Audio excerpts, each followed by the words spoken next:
Hi, my name is Liz Hathway and this is my astrological look at the week ahead. We have had a new moon today in 26 something Aries.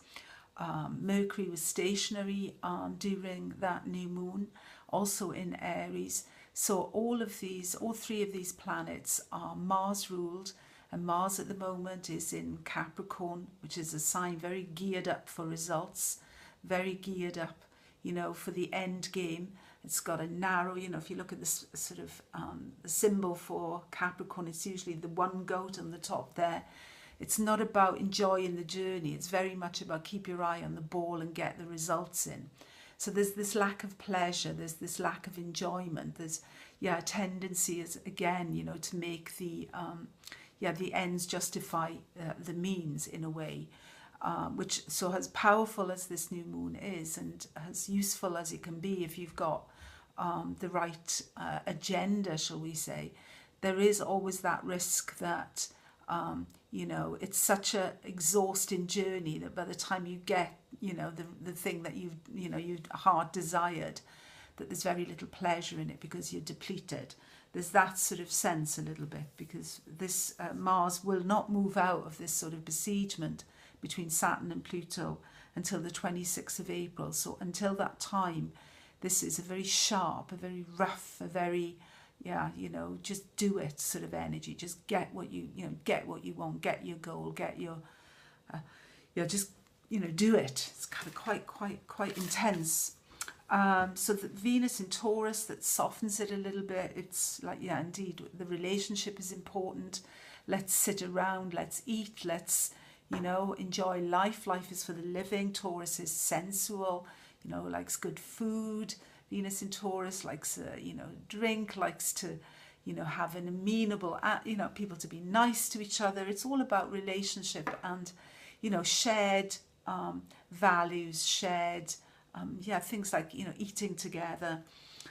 Venus opposite Jupiter on Tuesday. Jupiter now retrograde in Scorpio. That's a little bit of a brooding Jupiter in a way, holding on to the past, holding on maybe to past hurts and things.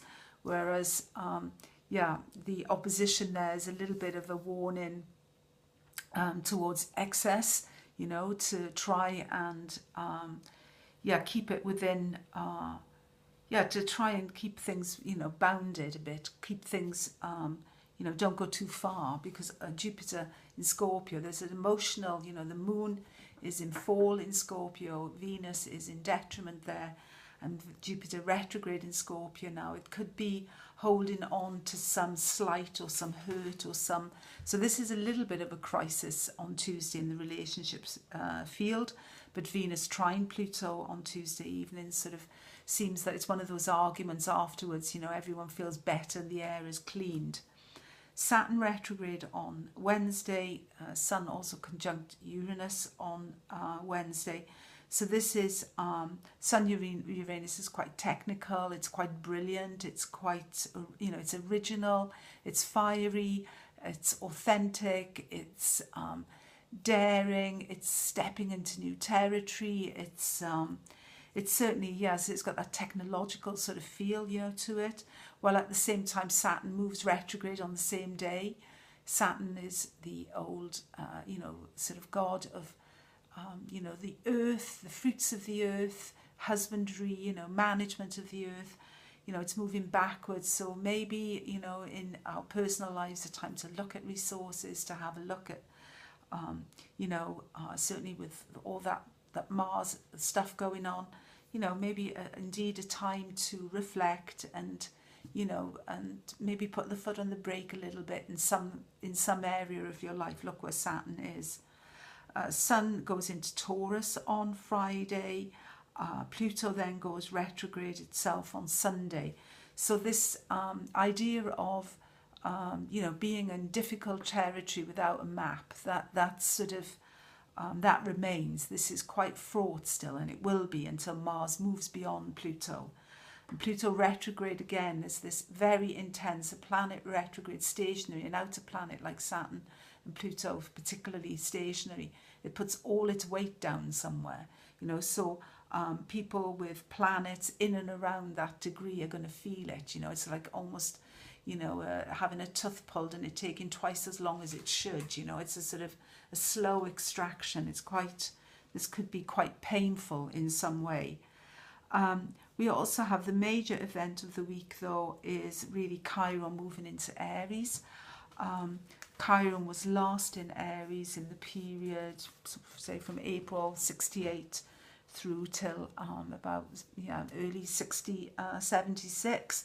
So the energy of Chiron in Aries, the challenge is learning to deal with aggression, to learn to deal with our destructive urges, and possibly as well, you know, to try and put the past into perspective and learn some lessons. And if we look at the last time Chiron was in Aries, it was at the just in February, just some weeks before Chiron moved into Aries. It was the deadliest week in the Vietnam War, for example.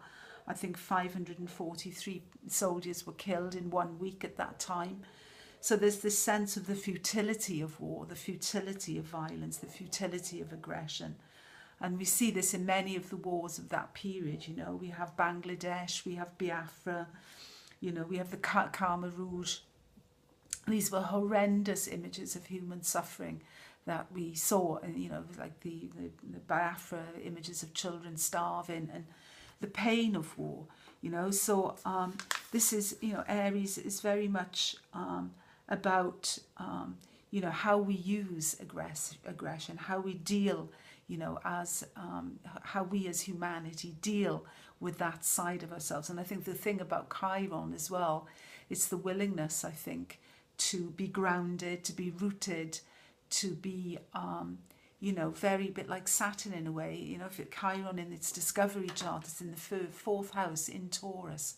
So there's this great sense of being grounded, being rooted of the earth, in the earth, part of the whole. And its ruler, Venus, is conjunct with Pluto on the midheaven with the North Node there. So it's about the desire and the urge to find peaceful solutions, you know. And also, I think with Chiron last time in Aries, it was very much about being, or the willingness, certainly, for example, with something like Vietnam, to recognize that there could be no victory there. And therefore, the way forward was, you know, to actually take a step back and remove, you know, draw out of there, you know, pull out and save life. So, you know, there can sometimes be a victory in that as well, in recognizing that these aggressive urges, these destructive urges are, you know, whether they be personal or collective, are something that we have to work to bring to the light. To the midheaven is the, like, you know, the top point, the sun at its top point in the day, the heat of the day, you know, and it's only through the light of consciousness that these sort of urges can find a new form, a new expression in the world. Okay, thank you for listening. That was my look at the week. Bye.